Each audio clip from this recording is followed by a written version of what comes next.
The TikTok Rizz Party is the internet's latest obsession. It's hilarious, it's got lore, and I'm going to explain all of it to you right now on Scroll Deep, the show that keeps up with internet nonsense so you don't have to. Because you don't have the time to research this, but we do. It's my TikTok party, and I'll Rizz if I want to. So before we get to the boys, the iconic boys, there's an actual party to discuss, and we need to talk about this poster after it was posted in May 2023, and this advertised a TikTok Rizz Party. Now Rizz, as you may know, is a slang word which is short for Rizzamaturio, an Italian word that loosely translates as Moonlight Stallion. And everyone made fun of this, and everyone was like, that's so lame, a Rizz party. But it's no different to when I was a boy and it was like, come along to the steam engine party down at the old quarry. But you know, they're just using current slang to try and bring in kids who aren't old enough to drink. But everyone made fun of it, and then jump forward to March 2024, when @Island Entertainment posted a TikTok of a group of boys at Jillian's Sweet 16th dancing along to the song Carnival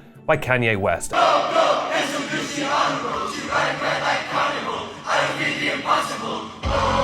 And this quickly went super viral, and at first people were just making fun of these kids for partying and having fun. How dare they? You know, it's kind of mean. But then the meme took on a much more positive, much funnier, and much more complicated form as people began to decipher the deep lore of the TikTok Carnival Rizz Party boys. And what were we put on this earth to do if not this? So let's analyze every little element. So you've got Blue Tie Boy, the leader of the gang, the strong guy who's in charge with the clear head, got the weight of the world on his shoulders. He's got to lead these soldiers through the party. You've got the white shirt guy, second in command, and you can tell he shows dominance over the rest of the group because he kind of holds them back from the leader. But I will say, pure white shirt, not a drop of sweat on that boy, whereas the leader, a little bit drenched. But so is the stress of being a leader. You think Caesar didn't sweat occasionally? Especially when he was stabbed in the back. And hey, that's what some of the other boys might be planning, because the boys at the edge, in some of the shots it does seem like they're planning, and perhaps they're planning to overthrow the leader, stab him in the back, literally. Then you also have the perhaps slightly problematically nicknamed Turkish Quandel Dingle, but that requires its own section a little further on. Basically, this whole thing is sort of a parody of these red pill videos where people analyze like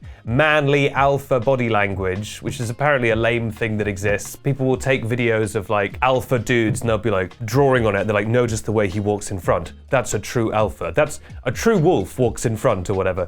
Or there was that thing where people would look at like couples and they would like draw lines. Whoever was leaning more was like the submissive one. So if there was like a man and a woman who are like married and he's leaning slightly, it's like, that man's gay. That married straight man with a wife must be gay. Look at the lean, or whatever the logic is. So it's nice to see that kind of stuff being parodied. But people started to make tons of videos, each of these videos getting millions and millions of views, analyzing in more and more granular detail what was going on. And we do need to get on to Turkish Quandel Dingle. So this is a reference to a meme called Quandel Dingle, which is a real person. Basically, there's just a poor young man called Quandel Dingle. Not poor because, you know, that's a bad name, but just because people are very obsessed with that name. I actually know him very well. He's a member of the same whimsical name club that I, Benedict Townsend, am a member of, and I see him every month. His name went super viral. He became a meme in his own right, to the point that there was recently some footage of his graduation, and when the guy, you know, the professor or whatever, was announcing him, you can tell everyone in the stadium is waiting, and he's like,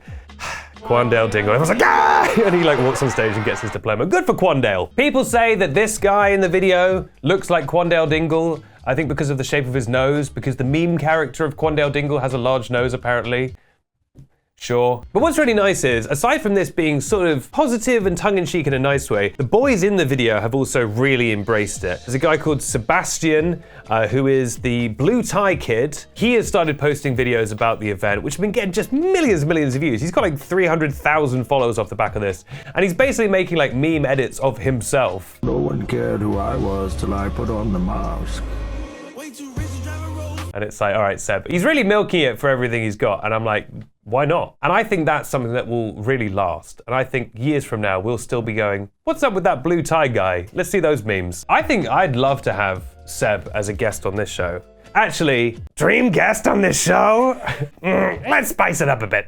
Blue tie kid. I like how JoJo goes full like Brooklyn, New York in that clip. She's like, dream guest on my podcast. But I think what's really nice about this is that there is a kind of a positive spin on this, because this was uploaded from this girl's 16th, I think presumably as part of the party package. They just filmed them while they were partying, and they look like they're having fun. It's a classic, no phones in sight, everyone just having fun. But like the first example of that where there are really no phones in sight, it's just kids having a dance, having a wholesome time. You know, anyone who makes fun of them, I think is a little bit jealous. I think we all wish we could be at a fun party with our sweaty friends. Yeah, at the beginning they were making fun of them and calling them cringe. I think now everyone's on board, and I think that's the fact that everyone's gone so deep on the lore, and the fact that the boys have like willingly played along, and they all seem to have done pretty well off the back of this. Like no one's been too bullied. Even the guy who is now referred to apparently exclusively as Turkish Quandel Dingle. Apparently people come up to him in school, but he's done an interview where he says he's fine with that, and you know, it's nice to be popular and whatever. Now, will he ever be called his real name again? Probably not. Have I said his real name once in this video? No, that's not the point. Apparently it's Mike, so good for him. But what do you make of all this? Do you think it's all right to be overanalyzing these videos? You know, these are just kids having fun. I do think no one can judge these kids. We were all cringe when we were like, how old are they in this video? 25? Oh my God. Yeah, they're all like 16. It's like, you know, it's perfectly wholesome. They're having a nice time. Who is your favorite member of the crew? Who do you relate to the most? Who's your bias? Were you at this party? Are you the girl whose 16th it was, who I will say seems to have been massively overshadowed? Let me know in the comments down below. And once again, if you were at the party, we want to speak to you and we will pay big cash.